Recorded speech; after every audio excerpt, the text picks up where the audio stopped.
Hey guys, welcome back to The Bright Side. Macy here, The Bright Side Girl, and today we're going to do my end of the year stats, or whatever you want to call it. Basically, we're going to wrap up the year of 2020 as far as reading goes, and I'm very excited to talk about all these things. So it's going to be a little bit of a lengthier video, so grab a cup of coffee or a cup of tea and sit back and hang out with me. So I didn't feel like running around my house and grabbing all of the different books to use as examples, so I'll just be flashing pictures up here of different things that I'm talking about. But first we're going to talk about some generic stats, some Goodreads stats and things like that, and then at the end of the video I'm going to do the annual bookish survey that everyone tends to do. Total books read for the year, 110. My original goal was 100 books. I always set it as 100, and then I upped it to 115. I thought that'd be super easy to hit, and this year it just didn't happen. I've talked about this in the last couple of videos where I talked about my top 10 audio and top 10 physical books.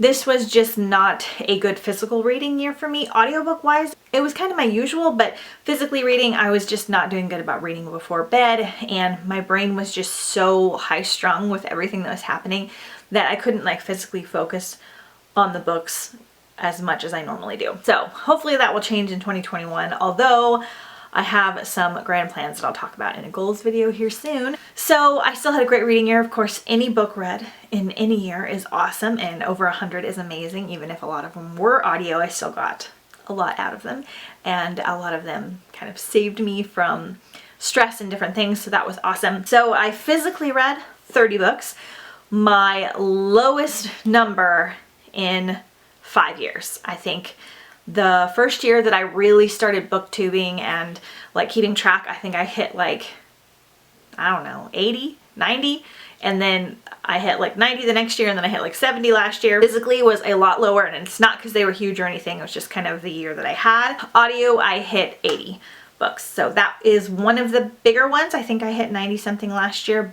Quite a few audiobooks, which I'm super grateful for. I read 37,660 pages, just slightly bigger than my lowest year as far as the past years on BookTube goes. So that was good, and that includes the audio books, so do with that what you will. I think last year I read 51,000, so it was significantly less, but that's okay. The shortest book I read was Aquamarine by Alice Hoffman. This is just a tiny, I don't want to say it's a kid's book, but I guess it is. It's a Little Mermaid book that I picked up, and it was very cute. Came in at 104 pages. The longest book that I read was The Toll by Neil Shusterman. This came in at 625 pages. I don't know what the longest book that I physically read was. I want to say nothing that spectacular. I only read a couple books over 500 pages total for the year. So this was technically my longest audiobook. I'm not sure what it was hour-wise, but the most popular book that I read as far as people shelving it on Goodreads was Fangirl. It's over 1 million people have shelved this book. That was a little bit surprising. I don't know if I would have picked that out of everything that I read, but I love to hear that because I reread it. Audiobook, and it was fantastic. And the least popular book as far as people shelving it was Dark Tides by J.J. Marshall. This is actually a self-published book by one of my friends, and so I'm happy to come here and promote it on BookTube for you guys. Hopefully it will gain popularity next year. I know the second book will be out sometime next year. This is also a mermaid book. I had 0 1-star books, which was great. However, a lot of that is because if I feel like a book is 1 star, it's bad enough that I want to give it 1 star, I just won't finish it. So I did have 8 DNFs this year, which probably would have been 1 stars, maybe a few of them. So I very rarely have 1 stars unless I feel like I need to finish the book for some other purpose. I had 2 2-star books. I know one was The Beast by Donna Jo Napoli. This was just a terrible Beauty and the Beast retelling. And then the other one was Betrothed by Kara Cass, which was one of my most anticipated reads of the year, and I was very sad about it, but it was quite terrible. It was quite bad. I had 46 3-star reads, and then I had 45 4-star reads, so I was very much down the middle. And then I only had 17 5-star reads, and 2 of these were full series. So I really just barely skated by on my top 10 books of the year. I just didn't have a lot of really high-star reads. A lot of this was my fault.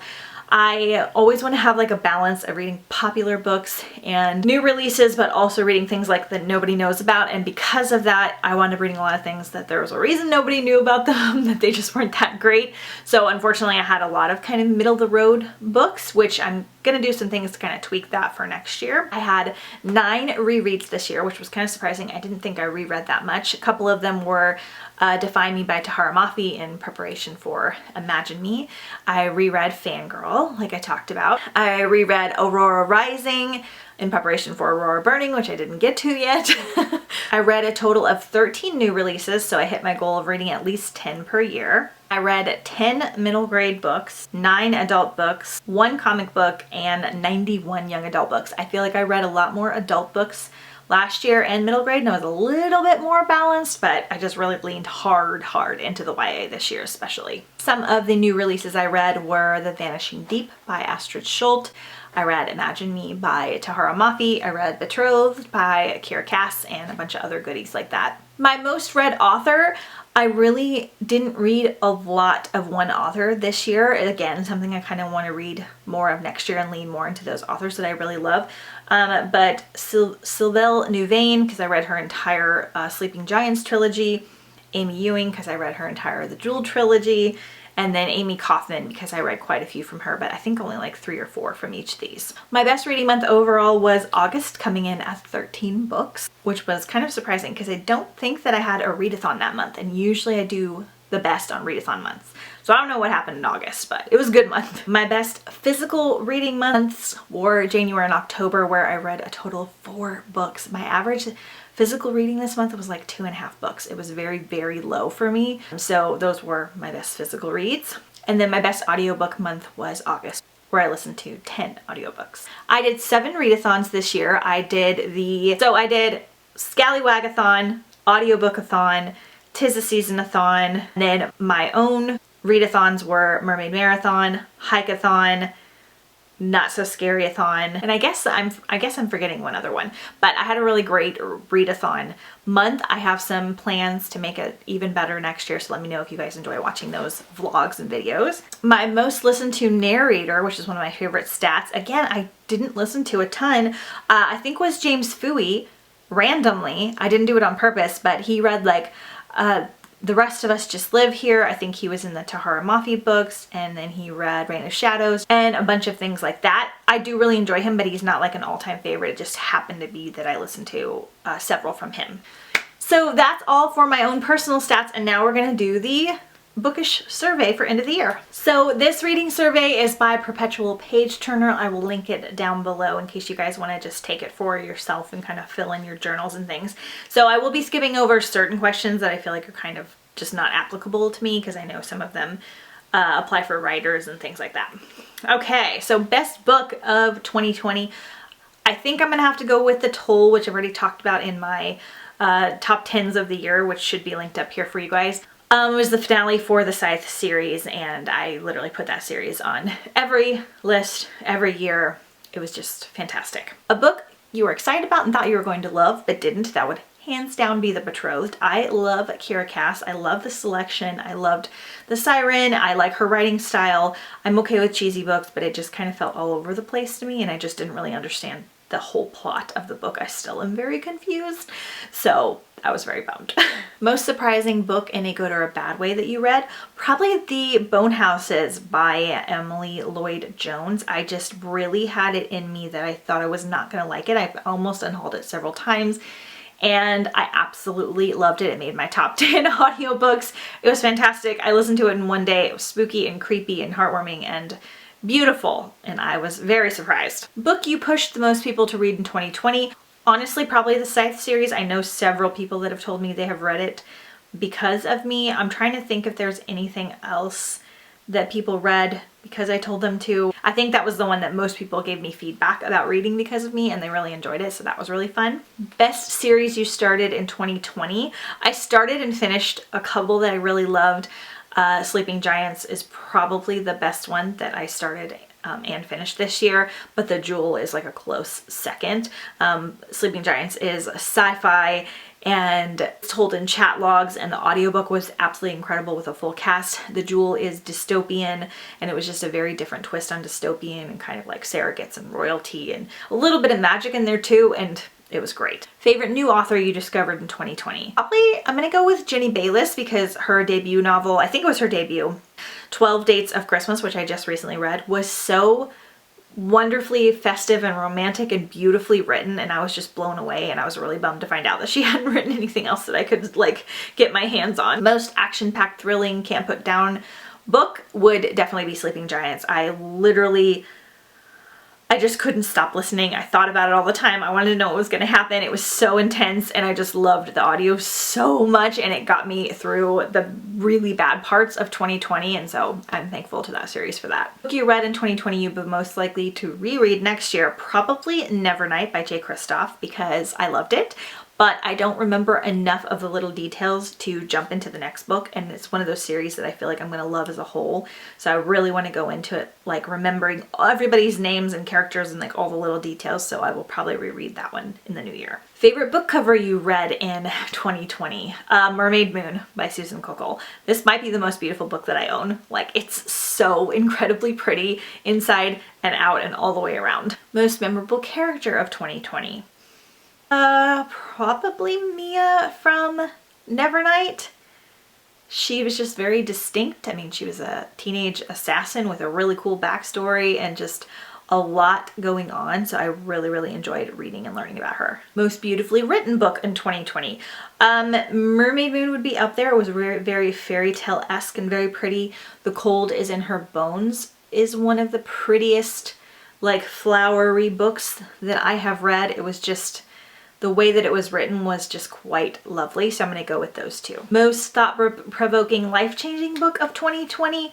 I'm gonna go with The One by John Mars. This is basically set in the future where we have figured out how to find the one by matching DNAs and things like that. And it was just really interesting to figure out like what would actually happen if that happened and not everything was good. And I love those like futuristic technology type things. So it was definitely thought-provoking. I don't know that it was life-changing.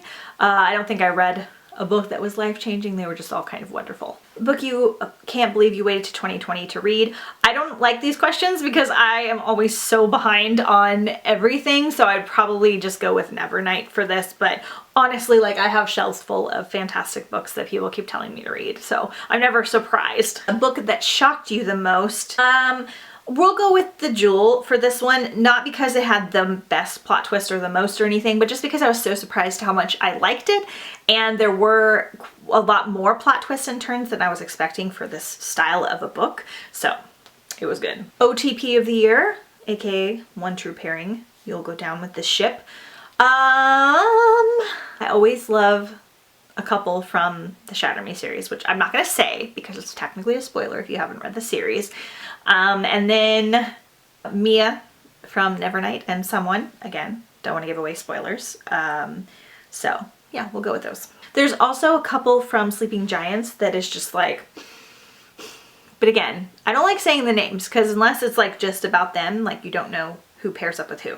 Best book you read in 2020 based solely on recommendation of some sort. I'm going to go with Mermaid Moon for this one because I literally just saw someone post a picture of it on Instagram and I was like, I need that in my life. I love mermaids and it's beautiful, and it turned out to be really fantastic and something I truly loved. Best 2020 debut. Again, I'm going to go with the 12 Dates of Christmas. I think that it was her debut book. I hope it was. But it was a fantastic debut.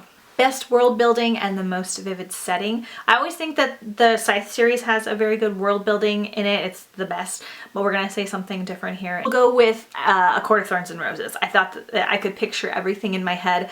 All of the fae worlds, all of the like glitz and glam and magic and all of that stuff. It was just like very integrated into my brain, and it was wonderful.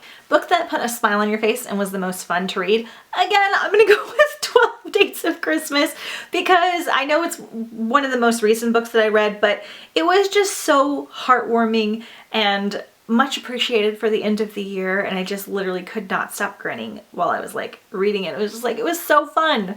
Book that made you cry or nearly cry. I don't think anything got me close to this. As much as I was attached to things, I didn't feel the tears come. They didn't come up.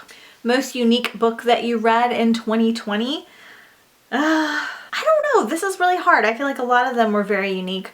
Oh, Odd and True by Kat Winters, because it was like a gothic, like kind of spooky read, but it was about two sisters and you're bouncing back and forth between current and past timelines. And there was like a magical element sort of and a monster element. And I just thought it was really great and I really enjoyed it. Okay, so looking ahead to next year, a book you didn't get into in 2020 but will be your #1 priority for next year, that will be Strange the Dreamer. I am going to buddy read this with my friend Brittany in January. Most anticipated 2021 book. So this is going to be something you guys haven't heard about, but there is a Nutcracker retelling. Might be adult, but I know it's at least YA fantasy. It's absolutely beautiful. It's on pre-order. I'm going to pre-order it here really soon because it's so fantastic, that I found on Instagram. I love the Nutcracker and I haven't found a good retelling yet. I will put a picture up here because I don't remember the name. I'm very sorry. It's like Midwinter's Eve or something like that.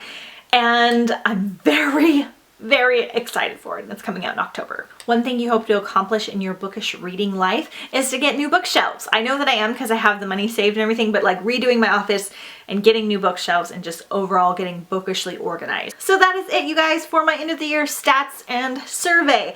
Let me know if you guys had a great reading year, and you can hit me up with some of your stats down below in the comments. I would love to chat about everything for you. Overall, any reading year is a good reading year, and I always try to look on the bright side. And while this was a very difficult year in a lot of ways, there's still a lot to be grateful for and a lot to be appreciative of, and I'm sure we all learned a lot of lessons too. I know patience was one of mine. Next year is going to be fabulous, and we've got a lot of big plans and dreams and goals, so stay tuned for that kind of a video coming out soon, and I'll see you next time on the bright side. Bye! Happy New Year!